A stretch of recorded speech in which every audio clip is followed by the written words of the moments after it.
Yo, what's up mga kabugto at welcome back again sa ating YouTube channel.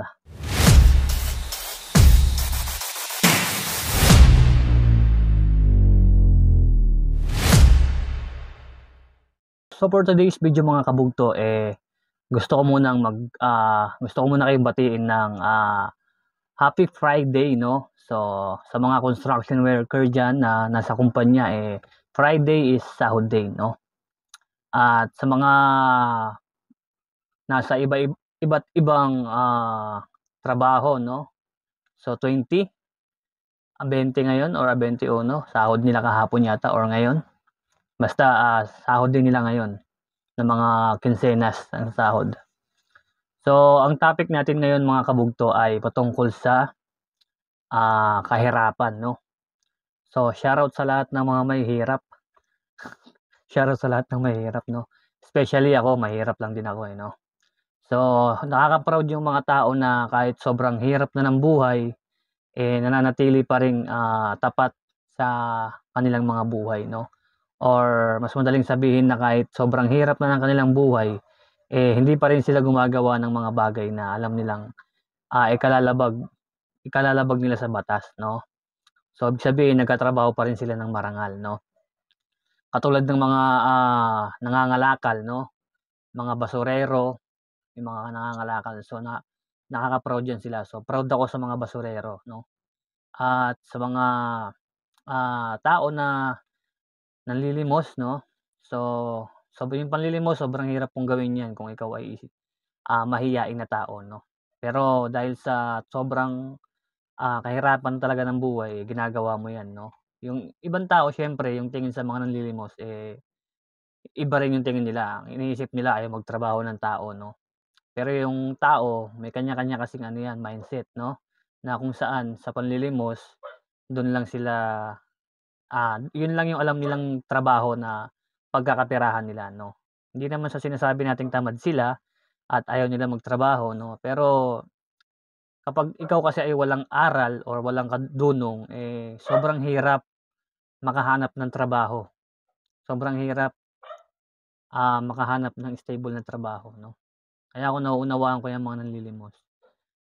Pero minsan tayo talagang mga tao ay mga judgmental tayo, no? Mapanghusga tayo. Siyempre, ang tinitingnan lang natin na ang laki ng katawan niyan, ba't 'di magtrabaho?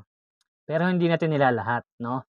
Meron talaga na mga kahit malalakas naman, no, ginagawang hanapbuhay na yung panlilimos, no?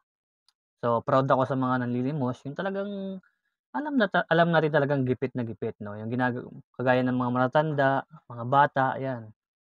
So, nakaka-proud 'yan sila kasi sobrang hirap gawin 'yan, no?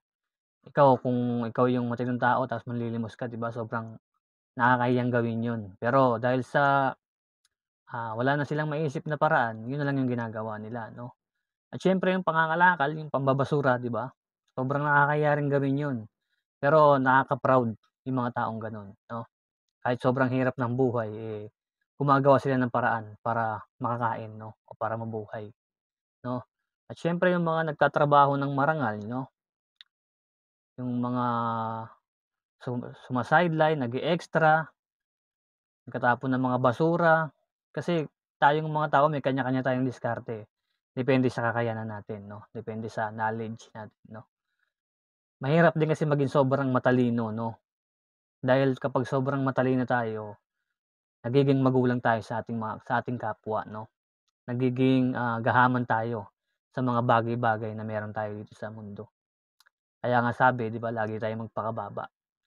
Kaya yung mga tao na umaasa lang sa Diyos, 'no, at siyempre gumagawa rin ng paraan para mabuhay, 'no, nakaka-proud yung mga gano'ng tao, 'no. So, ang topic natin ay patungkol sa mahihirap, 'no.